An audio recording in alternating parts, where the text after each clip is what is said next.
নমস্কার প্রিয় দর্শক বন্ধুরা, আমি আজকে আবারও চলে এসেছি নতুন একটি রেসিপি নিয়ে স্বাদে আহ্লাদে চ্যানেলটি থেকে। আজকে আমি যে রান্নাটি করতে চলেছি এটা আমার ঠাকমার রেসিপি। বলতে গেলে আমার ঠাকমা ছিলেন বাংলাদেশি, বাঙাল বাড়ির মাইয়া যাকে বলে। এগুলো দেখে আপনারা কি চিনতে পারছেন এগুলোকে কি বলে? একদম ঠিক ধরেছেন, এগুলোকে বলা হয় কচুর ডাঁটা। কুকারের ঢাকনাটা লাগিয়ে নিলাম। সেদ্ধ হতে হতে ওদিকে চলুন নারকেলটা একটু কুড়িয়ে নিই।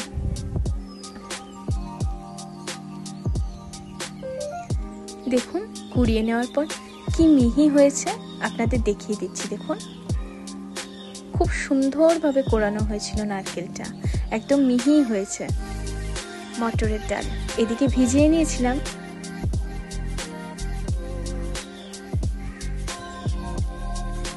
এবার চলুন ভেজানো মটর ডালটা শিলে একটু বেটে নিই। বেটে নেওয়া মটরের ডালটায় নিয়ে নিলাম স্বাদ মতো লবণ, নিয়ে নিলাম 1 চিমটে হলুদ, হিং, ধনে জিরে গুঁড়ো এবং দিয়ে নিলাম সামান্য পরিমাণে লঙ্কা গুঁড়ো এবং সামান্য পরিমাণ আদা বাটা। কড়াইতে তেল দিয়ে তেলটা গরম করতে দিয়ে দিয়েছিলাম। তেলটা গরম প্রায় হয়ে গেছে। ডালটাকে ছোট ছোট করে নিয়ে গরম তেলে ছেড়ে দিলাম।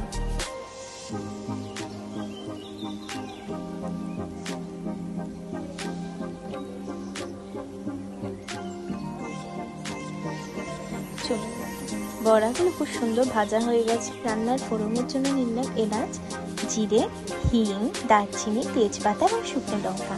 চলুন তেলে এগুলো ফোড়ন দিয়ে দিই। আগে থেকে একটা জায়গায় মশলা করে রেখেছিলাম, ঠিকটা নিতে ভুলে গেছি, এখন বলে দিচ্ছি। ছিল আদা বাটা, ধনে জিরে গুঁড়ো, হলুদ গুঁড়ো, লঙ্কার গুঁড়ো। এবার দিয়ে দিলাম কচু সিদ্ধটাকে।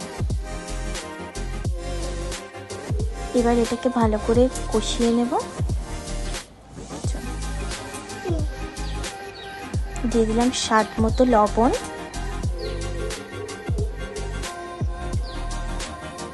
এবার নারকেল কোড়াটাকে রান্নায় দিয়ে দেব। এরপর দিয়ে নিলাম স্বাদ মতো চিনি এবং সেই ভেজে রাখা মটর ডালের বড়াগুলো। এরপর এটাকে ভালো করে নেড়ে চেড়ে নেব।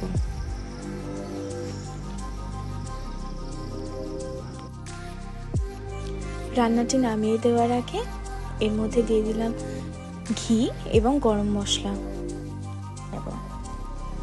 চলুন রান্না অলরেডি আমাদের কমপ্লিট।